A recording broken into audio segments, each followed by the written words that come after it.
Ilang beses mo na bang naisip na hindi mo na kaya? Ilang beses kang bumangon na pagod na bago pa man magsimula ang araw. Ngayon, may gusto akong ipaalala sa iyo. Pakinggan natin ang Philippians 4 verse 13. Kaya kong gawin ang lahat ng bagay sa pamamagitan ni Kristo na nagpapalakas sa akin. Pansinin mo, hindi sinabi ni Pablo na kaya ko ang lahat dahil malakas ako. Sinabi niya sa pamamagitan ni Kristo na nagpapalakas sa akin. Ang lakas ay hindi galing sa atin, galing ito sa Diyos. Si Pablo nang isulat niya ito, nasa bilangguan siya. Walang kalayaan, walang komportableng buhay. Pero nasulat niya ito na may kagalakan. Bakit? Dahil natuklasan niya ang lihim. Ang tunay na lakas ay hindi nakasalalay sa iyong sitwasyon. Nakasalalay ito sa iyong koneksyon sa ating Panginoon. Baka ngayon pakiramdam mo ay hindi ka sapat. Bilang magulang, bilang anak, bilang tao.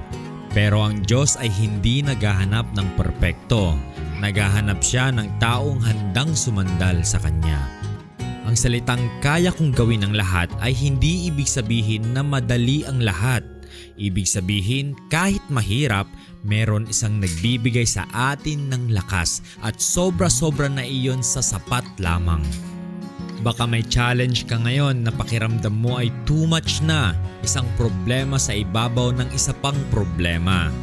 Ang sagot ng Diyos sa iyo ngayon, oo, kaya mo. Hindi dahil ikaw ay matapang at malakas, kundi dahil kasama mo ang Diyos. Huwag mong subukang harapin ang araw mo na mag-isa.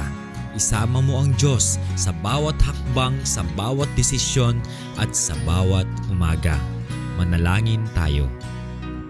Panginoon, sa lahat ng pinagdadaanan namin, ipaalala mo sa amin na hindi kami nag-iisa, na ang iyong lakas ay sapat para sa aming mga kahinaan. Tulungan mo kaming magtiwala sa iyo, hindi lang sa magagandang araw, kundi lalo na sa mga mahihirap na panahon. Salamat, Panginoon. Sa pangalan ni Jesus. Amen. Tandaan mo, kaya mo ito. Hindi dahil ikaw ay perpekto, kundi dahil ang Diyos na kasama mo ay perpekto. I-share mo ang video na ito sa isang taong kailangang marinig ito ngayon. Mag-subscribe sa Voice of Hope, bagong Bible meditation tuwing Monday, Wednesday, and Friday. Hanggang sa muli, mahal kayo ng Diyos.